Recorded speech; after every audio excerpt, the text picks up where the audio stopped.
Hello and welcome back. It's me again, and today, and possibly tomorrow, depending on how long this takes to get through, we are talking about what is hopefully the most awkward conversation in this entire series, and that is sex. We're not going into specifics, we're talking about psychology and stuff. Anyway,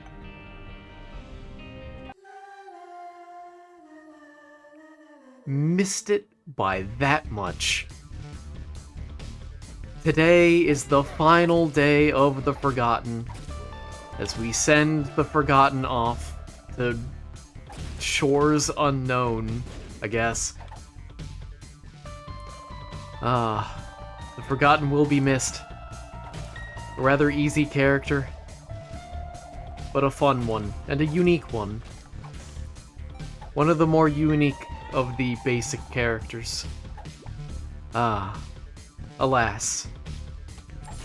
Time marches onwards, as always.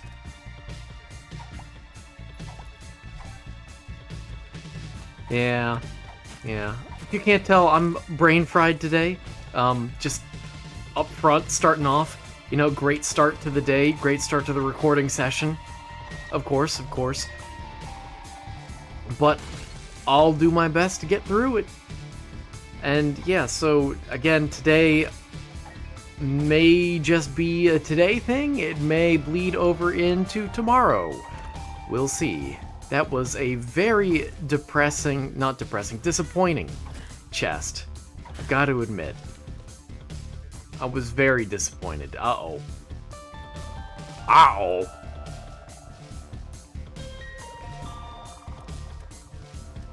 I want you by my body. By my body. Perfect. Oh. Yes. And I guess I'll blow you up too. Oh man, I got nothing out of that. Fine. Interesting. Okay, well, fine. We'll see how it goes. I have nothing to replace it with, so, fair enough. Yeah, I don't really want to get into this conversation today. Actually, I do want to get into this conversation, but at the same time, I'm dreading it. I hope you understand. Ooh. Perfect. Yeah, I'm fascinated by the research on this stuff, by the theories, by the statistics, the data, all that good stuff. But at the same time, this is gonna be an awkward conversation, So this is your final warning to get out of here. Final warning. Ooh, I really want the black candle. I really do. I'm gonna start. Oh, soon, not just yet. I'll start after floor 1, even though it's an XL, so, whatever. Sweet money. I just realized, does the black candle prevent XL floors from spawning? I'm not sure. Also, I didn't need to blow up the donation machine, but whatever.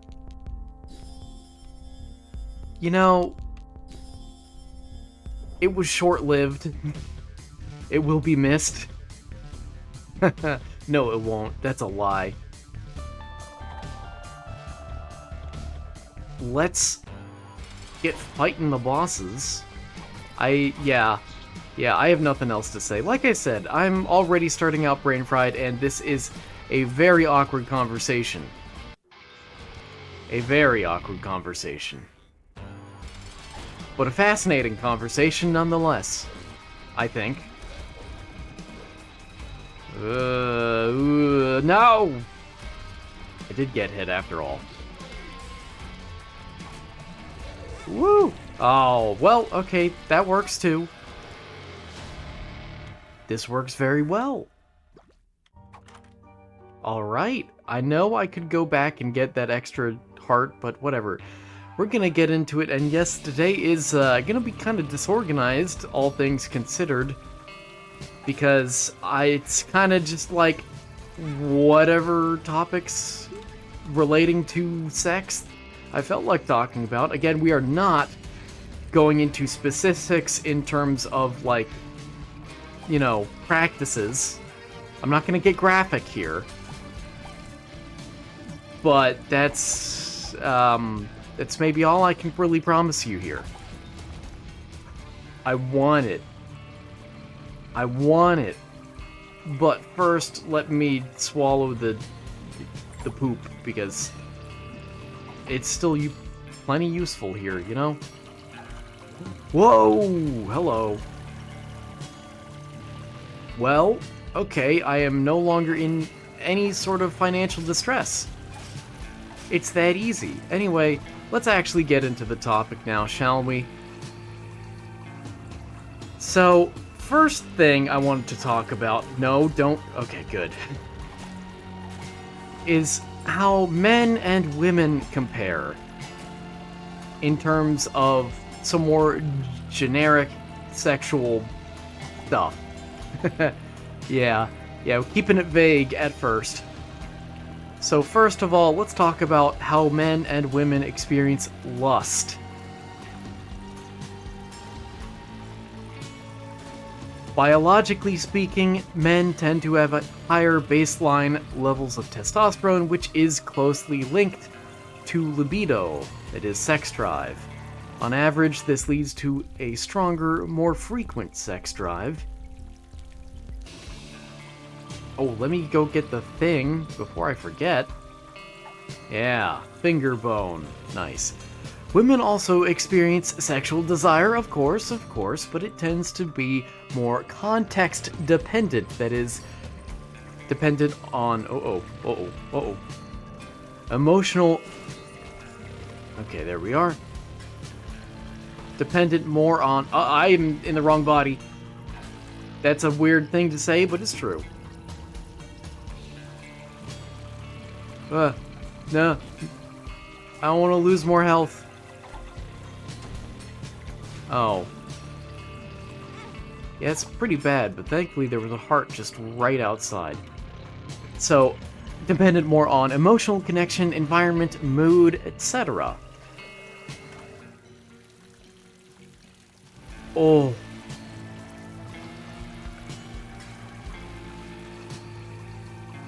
Okay. Let me... Ooh, I am unsure of what to do, to be honest.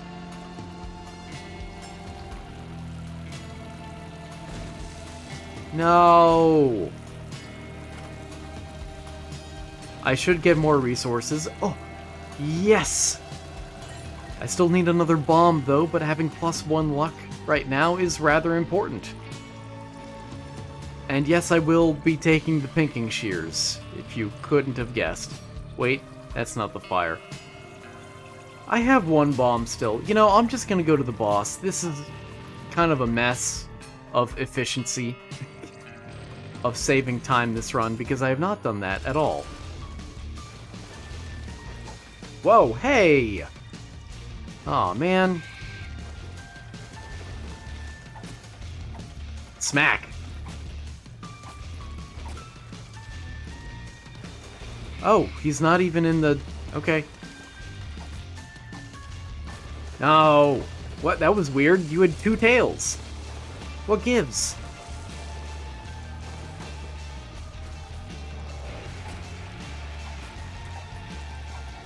Stop. Good. Good boy.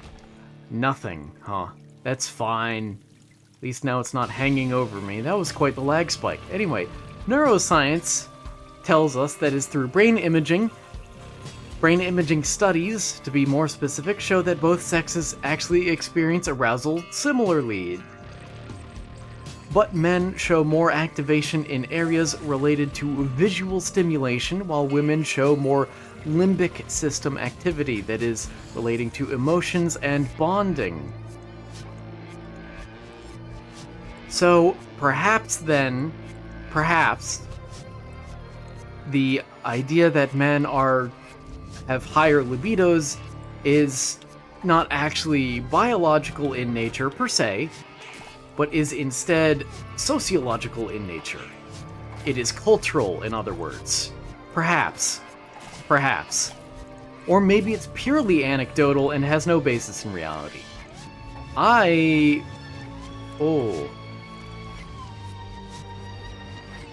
Okay, I know what I'm gonna spend a battery on. I guess. Okay. Of course, there's a penny when I leave. Now let's talk about desire. Men are more likely to experience spontaneous sexual desire, that is, desire that arises out of, effectively, thin air. And men often report thinking about sex more frequently and being more motivated by physical attractiveness than women. Shocker. Whoop.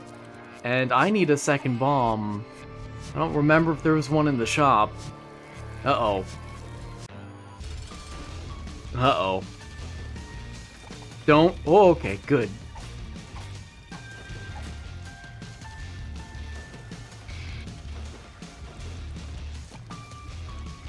I don't think this will work, but I want to give it a shot. I want to give it a good old college try. You smelly little worm. He's gonna cut off my route. Yeah, sure enough. Smack. Oh, that scared me. Okay. Okay, it's fine. Things are fine. Things are mostly fine. I need a bomb. I really expected to get one, if you couldn't tell by me saying that I expected to get one.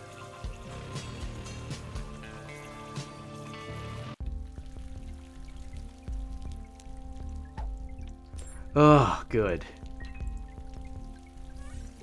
And let's just launch on that, and then... go get you. Oh! I get both! Wow! I did not expect that. I wondered why there was a third item. Neat. And, yep, I have the knife piece. It's all good. Ugh. Let's see. Women, on the other hand, talking about desire, still are more likely to experience responsive desire, meaning desire that emerges during intimacy rather than preceding it.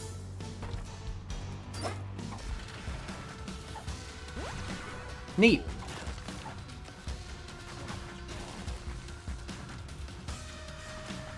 However, recent research challenges some of these stereotypes. Uh-oh. Hey, ow.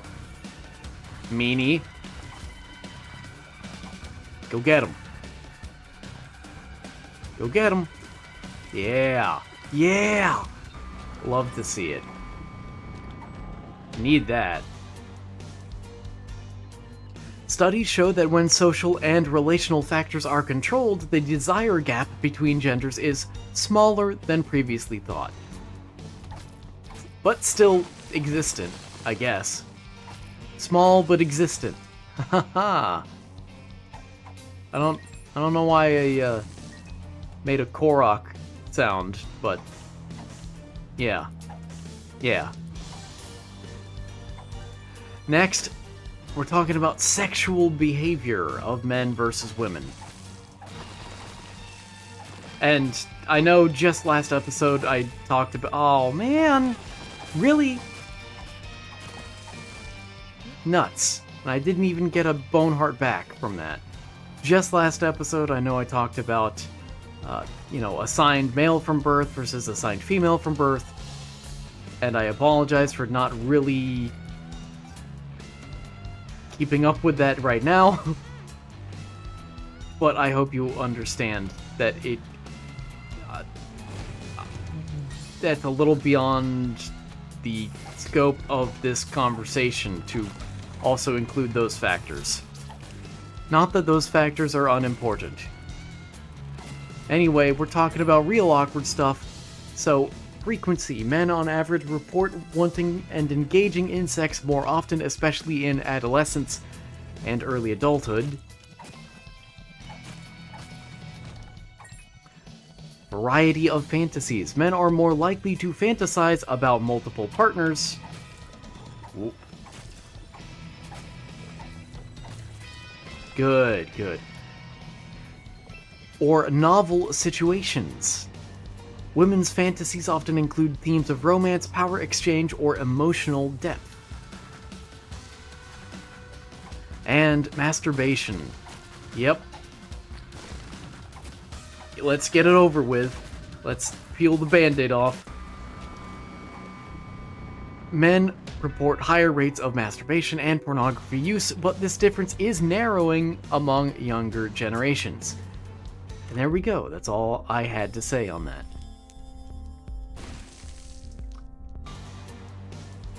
Next, cultural and social factors. Social conditioning affects how men and women express sexuality. Historically, male sexuality has been celebrated while female sexuality has been controlled or shamed.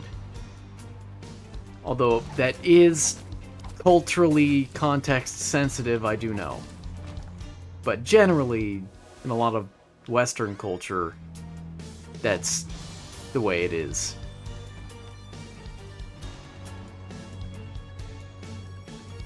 Gender norms influence reported desire and behavior. Men may overreport sexual activity due to pressure, while women may underreport due to stigma. Whoa. Oh. Protect me, body. I don't particularly care for that. I mean, I guess I could take it, you know?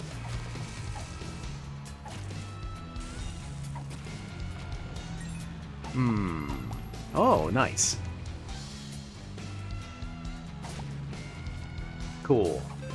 Well, I'm sad about the Angel Room chance diving like that, but whatever. Do I feel like... Yeah, I'll use it. Why not? It's fine. So, relationship context. Uh-oh. There we go. Maybe I'll pause for just a brief minute here. I'm a little busy at the moment. Is Gideon gonna break that rock for me? I sure hope he does.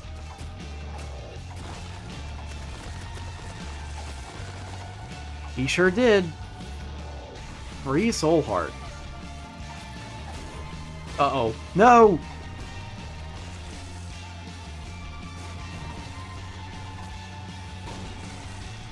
Okay.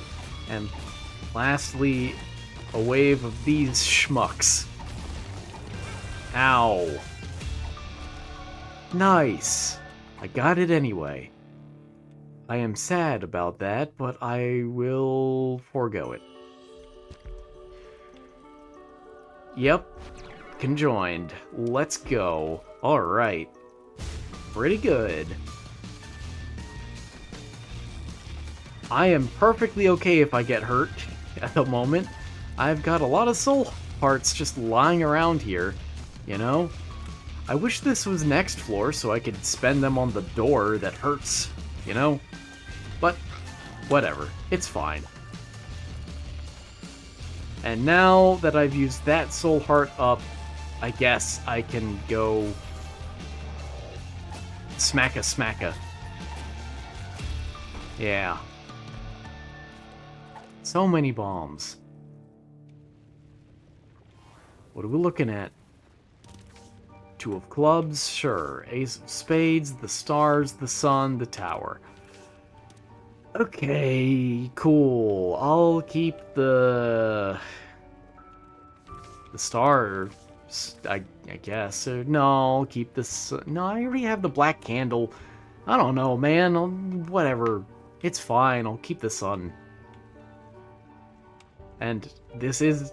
Yeah, mine's 1. Good. Okay. Relationship context. Women's desires often increase in emotionally secure relationships, while men can sustain desire more independently of relational closeness. Over time, men's desire can decline in long-term relationships, while women's desire is more vulnerable to stress, conflict, and lack of emotional connection.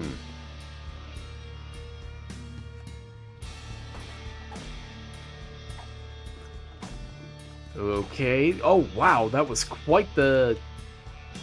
Sure. That was quite the smackdown I gave that bomb. Wasn't it? Oh, sure, neat. Took my brain a second to process that. Sure. Even more. Why not? Let's see, the differences between men and women in terms of sexual behaviors is real, of course, but they are often exaggerated or misinterpreted. Desire is not purely a gendered trait, it is deeply individual, and with changing social norms, the gap is narrowing. It's better to think in terms of patterns and tendencies rather than rigid male versus female boxes. And yet it is still important to talk about male versus female boxes simply because that's how, you know, other people view it. Ironically enough.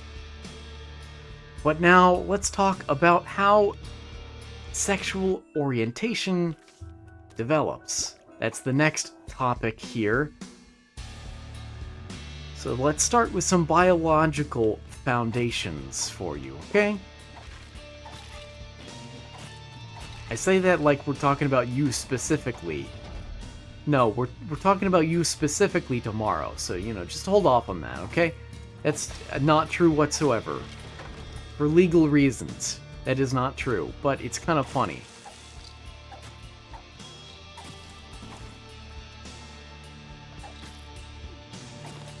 Smack. Smack. Good. Sure, more trinkets. I don't want that trinket, though. Experimental pill. Man, I want range. Aw. I kind of need more range. This is pathetic.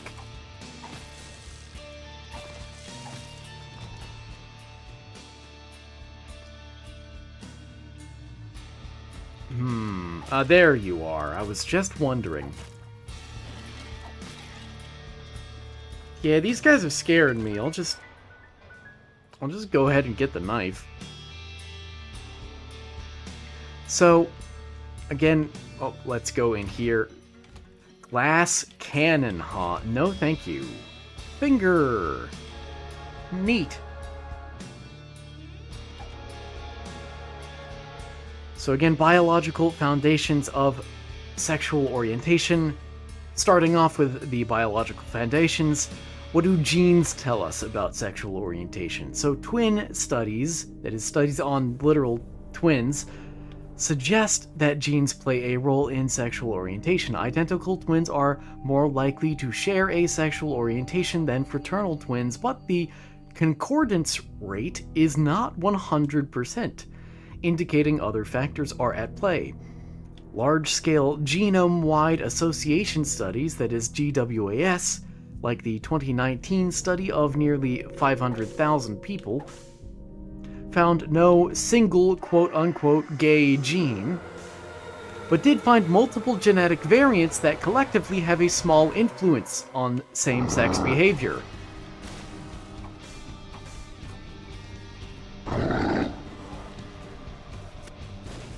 I almost hit myself with that bomb.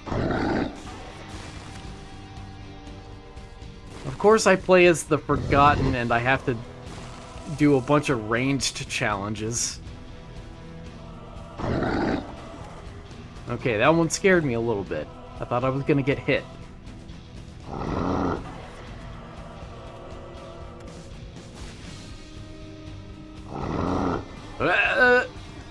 I think I survived that one. Oh. I do enjoy dodging Mom like that, though. That's quite fun.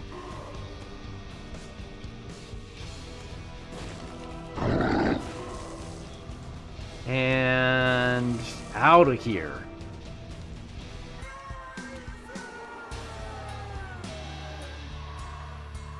Let's see. So the key takeaway from genetics is that genes may contribute but do not predetermine sexual orientation. Then, focusing on prenatal hormonal environments. Next. I said next already, but I said it again for emphasis. That is so many ghosts. Why? That man died from me pointing my finger at him. Because I have that item.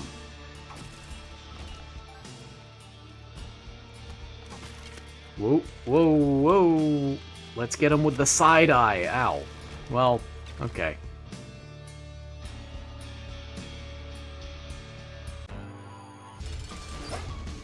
And we do that, and we... Oh. Not miss.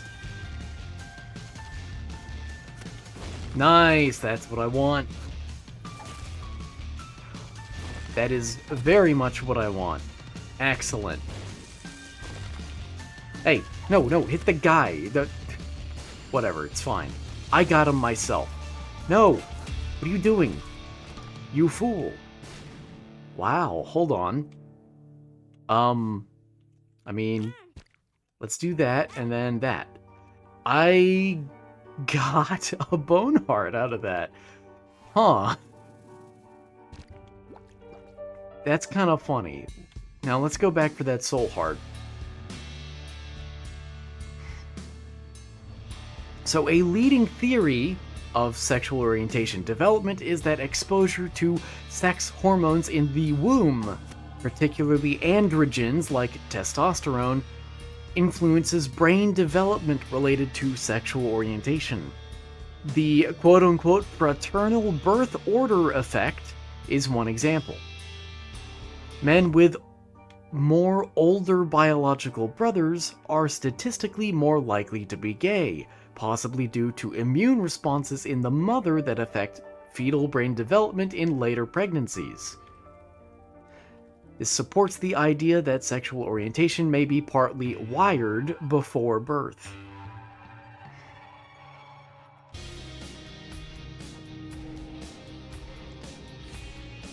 Gotta check.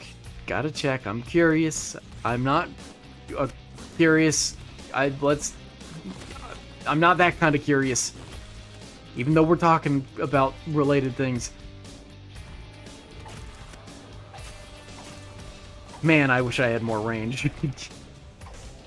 I'm not even playing Kane today. Oh, just out of range. See, I need more of it, clearly. Samson's lock. Hello. I do appreciate that.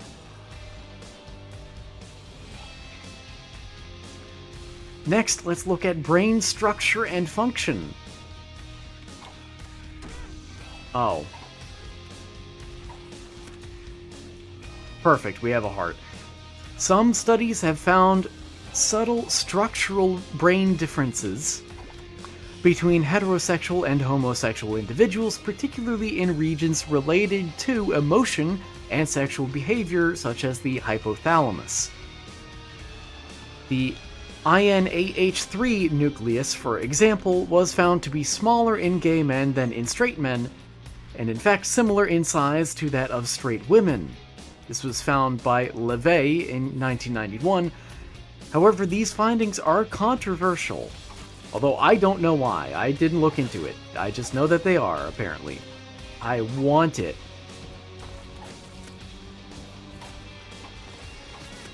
Ow! Don't break my bone heart. I'm gonna get upset. Man, I don't want that either. I want that. Perfect. There wasn't even a button up there. Is it over here? Yeah, it sure is. Let's just give this a minute. Alright, now from the psychological, I'd still have it, perspective, sexual orientation is definitively not caused by upbringing or trauma.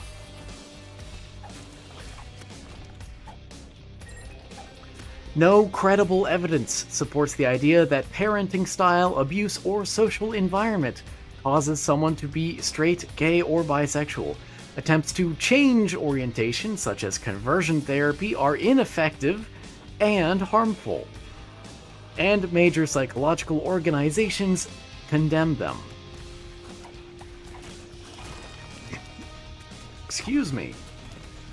Throat itch. Uh-oh.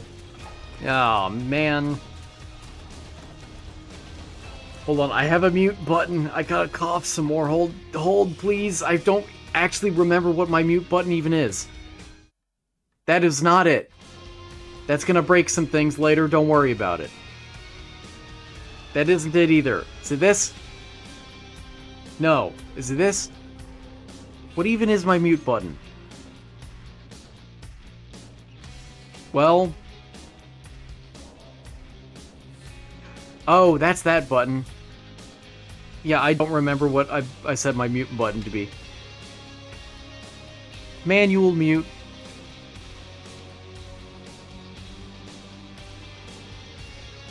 Okay, I saw that showed up in my program, but it didn't actually show up in the recording, or at least it shouldn't have shown up in the recording.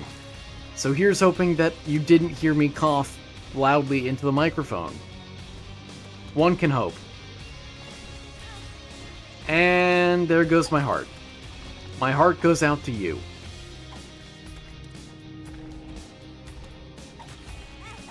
Oh, Invisighost. You're telling me this ghost is invisible?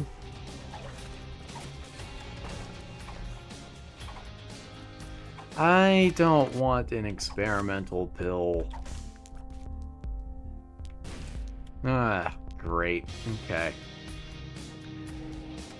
Let's see. Next, sexual fluidity.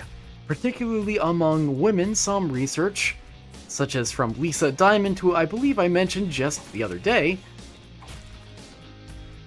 shows that sexual preferences and behaviors can shift over time. Oh.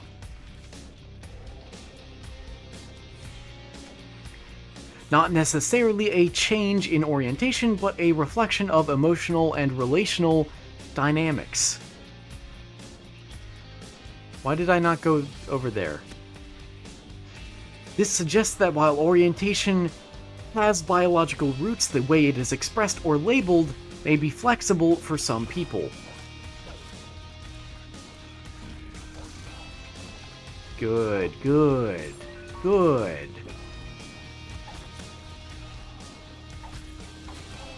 Who's next? Is it the spider? No! Well, I've lost it. That's okay. I still have the finger bone swallowed, so, you know, should be fine. If you really think about it. That would have been nice earlier. There's still a half heart down there. And I still haven't found the item room. I still don't have speed. I still don't have range. Woe is me. Truly. So the current consensus about the origin of sexual orientation is that, first of all, it is not a choice. Oh, this is a nasty room. This is a very nasty room. I don't like it. There. Ugh. That should help. No. More experimental pills, huh? The left hand, no thank you. Sorry. I'll take Akeldama, I guess. Does it even work with me? I mean, it should work as a ghost, right? Don't tell me it doesn't work. Where's my Akeldama? Whoa.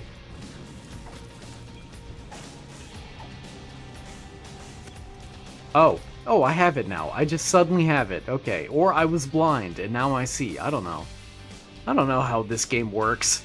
I've just been playing it for like 1,000 hours, that's all.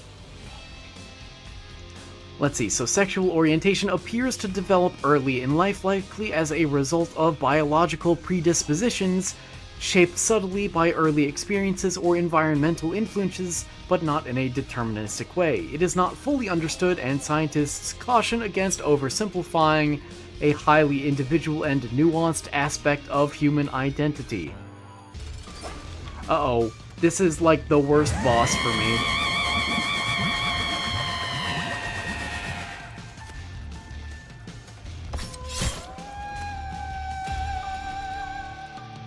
What a loser. You're a loser. Baby want a bottle? Well, okay.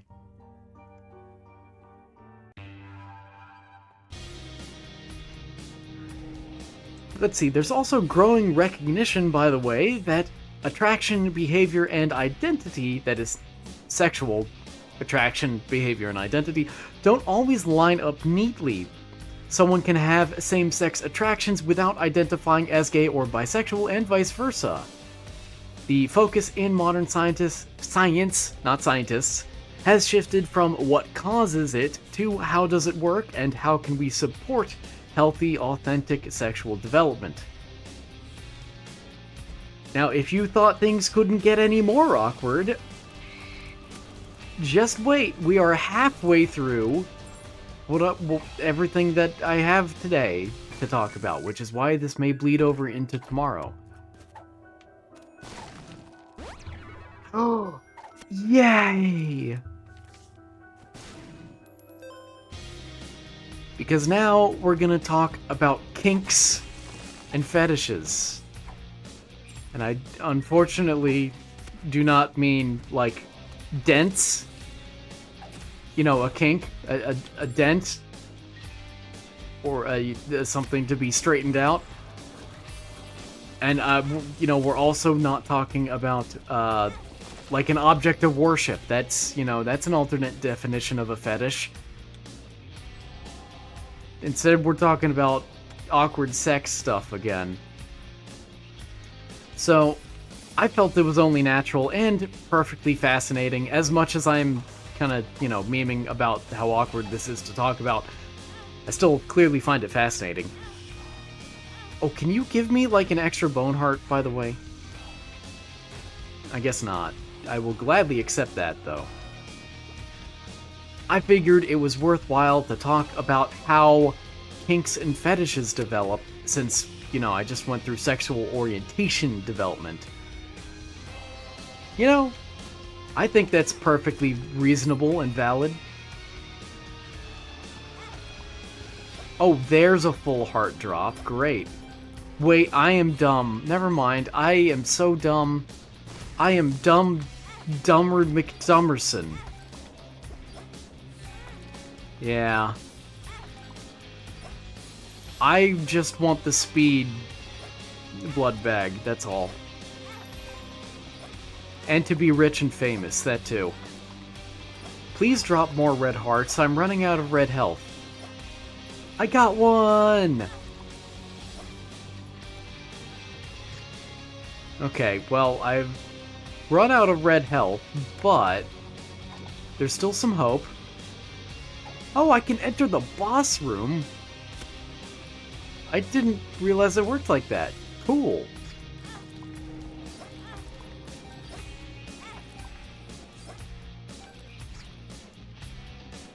Let's go check what's in here.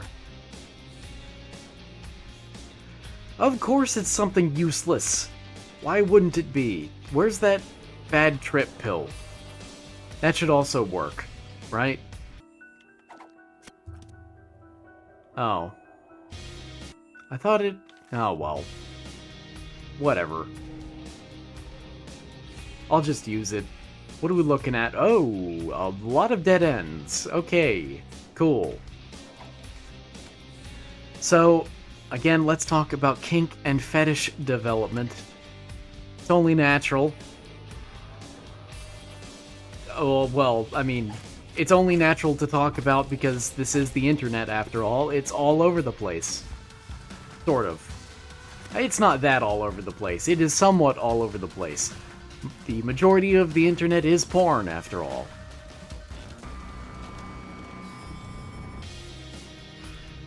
So, early experiences and conditioning. Classical conditioning may play a role in development of fetishes. If an individual experiences sexual arousal in the presence of a specific object, scenario, or sensation early on in life, their brain may form an association between that stimulus and arousal. For example, if someone accidentally becomes aroused while being spanked and later develops a kink for, being spanked. Yeah. Yep. I'm gonna... Hold on. I'm trying to focus on the fight right now. The big game is on TV right now. Yeah. I should have seen that. Oh. Neat.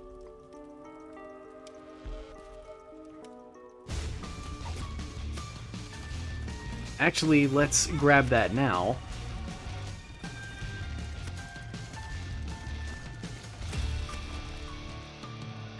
Yay, red health. And then we use the pinking shears here.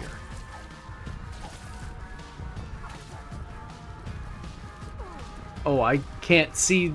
Oh, yes I can. Never mind, I'm just blind. Ignore what I was about to say. Okay, just pretend like you don't know that I was about to say that I couldn't see the chain connecting me to my body anymore, even though I absolutely could, and I just lost it in the Sea of Tears. Sea of Tears sounds kind of awesome. That should be a fantasy location. Anyway, I'm gonna try and be more clinical and less awkward about talking about the rest of this subject because, again, I do find it fascinating. I don't want to waste too much time being like, it's awkward. Even though that's what I've done so far, I admit. I want to get through it still. And yes, it is awkward. Enough said. Should have seen that one coming. That's fine.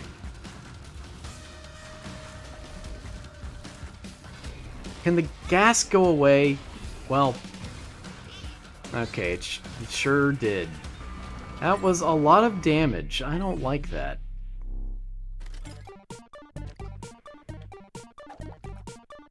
Well, this can help make up for it. Anyway, these associations between early experiences and sexual conditioning can be non-conscious and often occur during early sexual development or puberty when the brain is especially plastic and sensitive to arousal cues.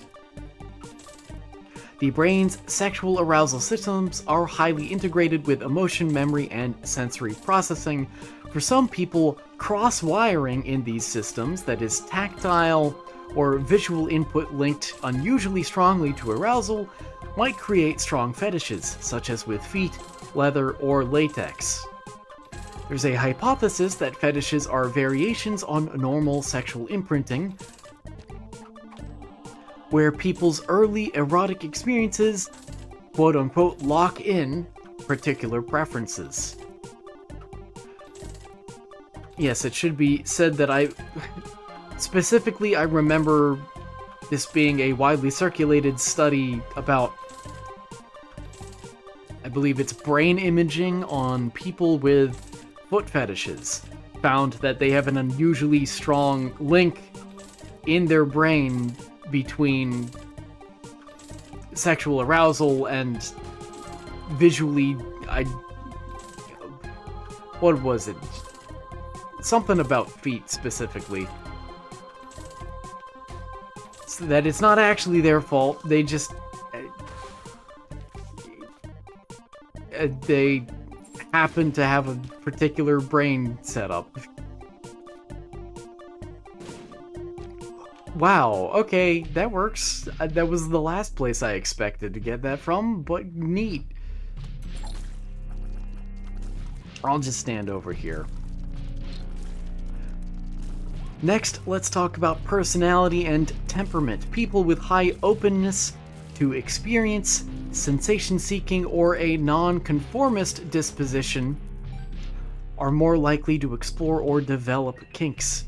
Those who enjoy roleplay or power exchange, like BDSM, often score high on traits like fantasy proneness or erotic creativity. I didn't realize those were scores that you could get. Huh. Next, let's talk about cultural and social influences. Exposure to certain ideas in pornography, media, or peer culture can shape awareness and normalization of kinks. Some fetishes, like high heels or uniforms, are socially constructed symbols of power, taboo, or allure, which can make them erotic targets.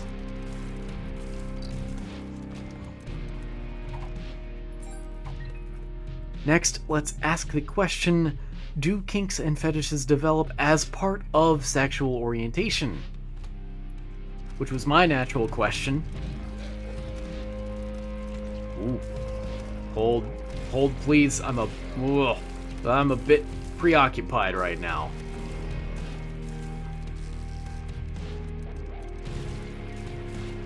There we go.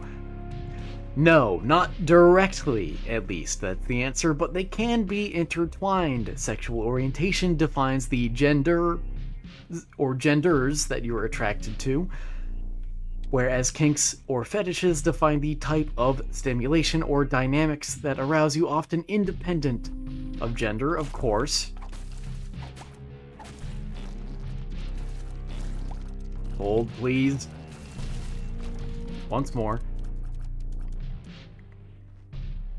That said, some people report same-sex or opposite-sex desires only within certain kink contexts, suggesting a fluid or situational blend of orientation and kink. I didn't take the time to actually define kink or fetish. I mean, I actually kind of defined the, non-sexual meanings of those words, but I guess I'll take the time to define it. Is there actually a loop here? No, there isn't. Okay, I would have been astounded if there was. I'll take the time to define this only, well, first of all, for the sake of, I guess, completion and talking about the topic, but also for the sake of... Ooh. Ooh. Whoa, okay. Also for the sake of whoa. Now I'm just joking. But for the sake of clarity, because oftentimes in the internet is no. I just switched.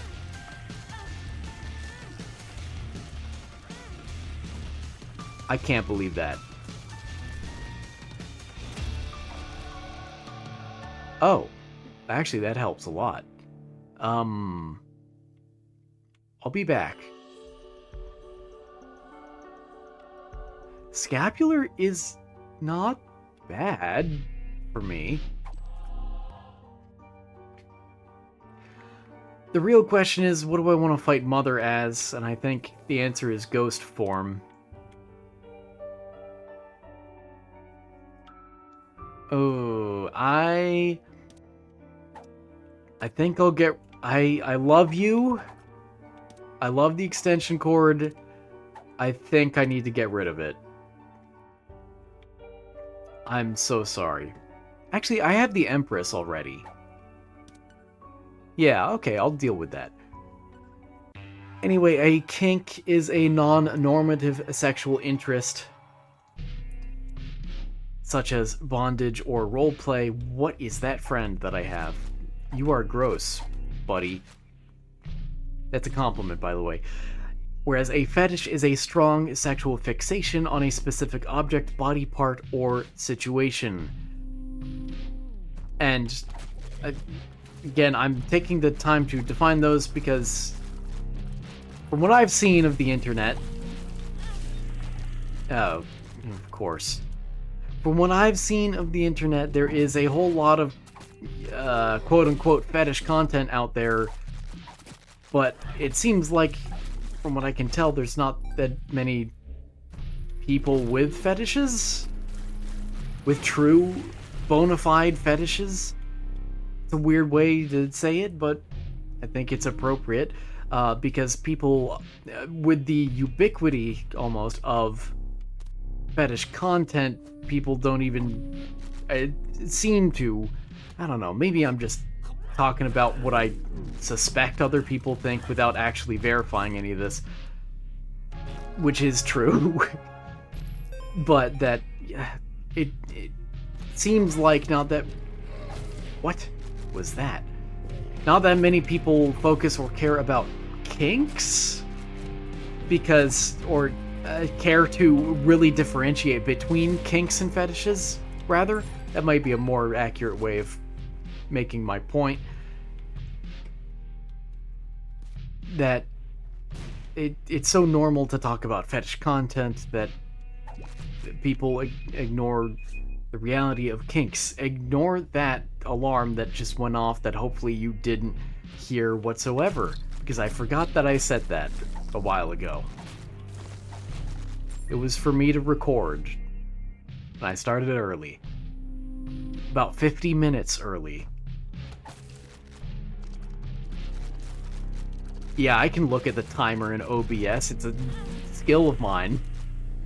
Why isn't scapular activated? I am scared. I don't want to die. Man. It's fine. I'll be okay, probably, maybe. Anyway, final thing to talk about today. And don't worry, tomorrow will be another awkward conversation, if not a continuation of today.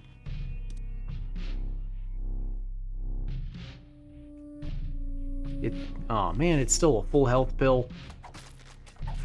Tomorrow will be a similarly awkward conversation, but more about anatomy. Let me put it that way. The final thing I want to talk about specifically for today, because I think there's enough time, sort of, is how gender and kinks are related. Which is a bit of a slightly tricky ground here. I don't mean to claim that there are, extremely strong correlations, but that there are certainly patterns that can be discussed. Let me put it that way. So, men, first of all. Cisgender men, primarily heterosexual men, are studied the most in terms of kinks and fetishes. That shouldn't be surprising. There are a lot of us. Cisgender, primarily heterosexual. Men are more likely than women to have object fetishes, that is, feet, shoes, latex, or stockings. I really should have died right there. And yet I didn't. Men are more visual and specific in fetish focus as well. Often centered on certain body parts, materials, or clothing. That is not what I wanted at all. Thank you. Thank you, game. Men are more likely to be turned on by dominating or being dominated in a physical or symbolic way, such as bondage, discipline, humiliation, or female domination. and men more often identify as dominant, although a significant minority prefer submission, especially in fantasy. I think it's time to forego my original plan and instead live. Oh, use that. Use the stupid card that I brought, that I spent so much time and effort on. I mean, I didn't spend that much time or effort on it, but I want to say that I did, because it makes me sound more put together.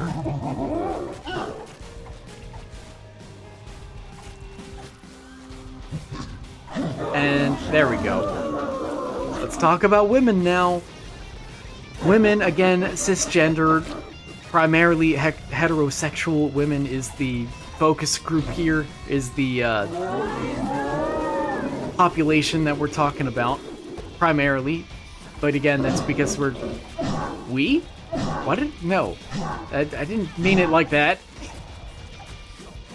Because they are the more commonly studied group.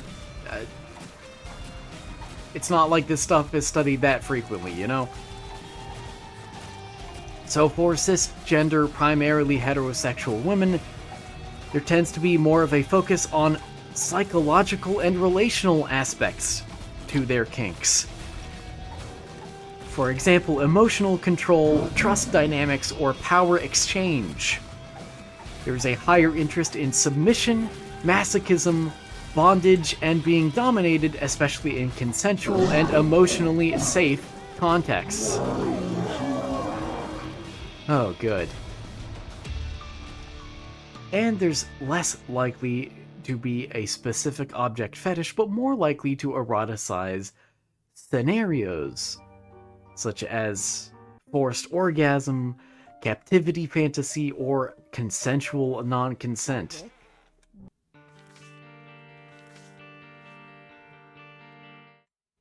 Which, I'm just reporting on it. I'm not commenting on it. And now let me comment on it. Consensual non-consent really scares me. If I ever meet a woman who says that she's into that, I'm out. I just nope, no thank you. Sorry. Okay, commentary over. Back to reporting. So women are more likely than men to report fluid or evolving kink interests over time. These aren't hardwired traits. Cultural expectations about masculinity, femininity, and sexual roles likely also shape some of these trends. Now, of course, the biggest difference in kink or fetish association, I guess, across gender is evident in BDSM. I trust that you already know what that acronym stands for. But men are more likely to identify as dominant, that is, between 60 to 70% of men in BDSM contexts, whereas women are more likely to identify as submissive, reported as 70, somewhere between 70 and 90% in some studies. But interest in dominance is growing, especially in queer and younger women. Switches, that is, people who like both dominant and submissive roles, are more common across genders, but especially so among queer individuals and non-binary people. Transgender and non-binary people often show higher overall kink participation. Possible reasons are greater openness to exploring sexual identity, rejection of rigid gender norms that often leads to more freedom in sexual expression, and higher rates of involvement in kink/BDSM communities, which are often more inclusive of gender-diverse identities. And am I finishing it off with this? Maybe. Popular kinks by gender based on surveys like the 2020 Kink Health Survey and FetLife data.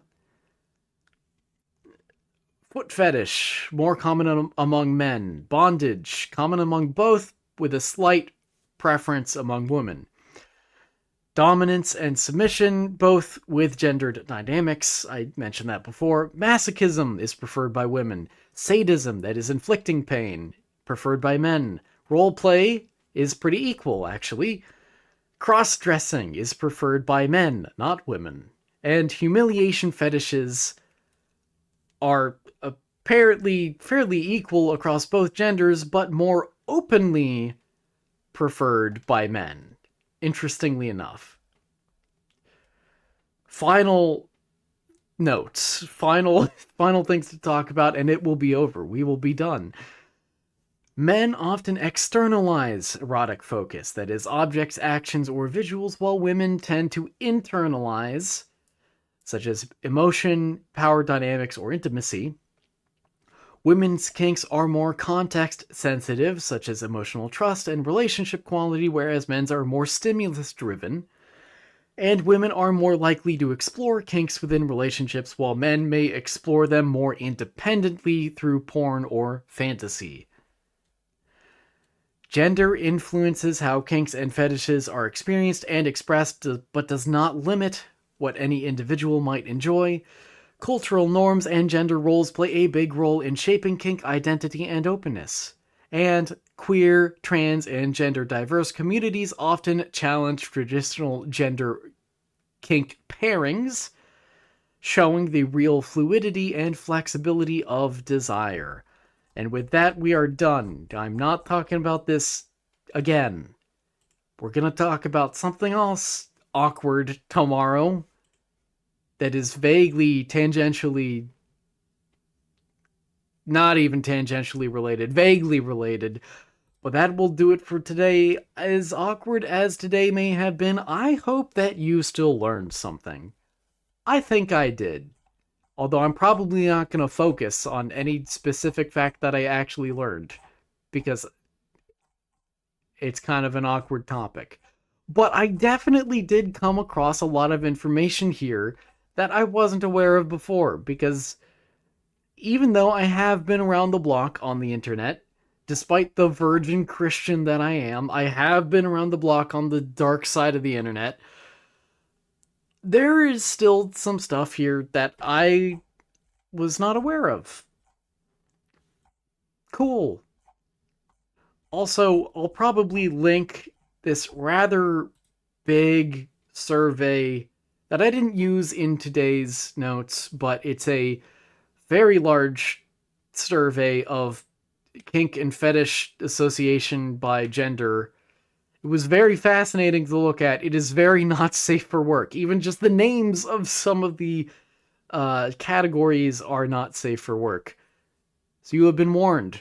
But at the same time, as a data guy, it is very fascinating to me, I must admit. So that will do it for today. Once more, I do sincerely hope you learned something today.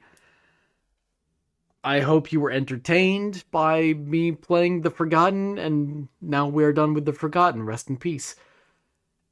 And I hope to see you again tomorrow. Take care.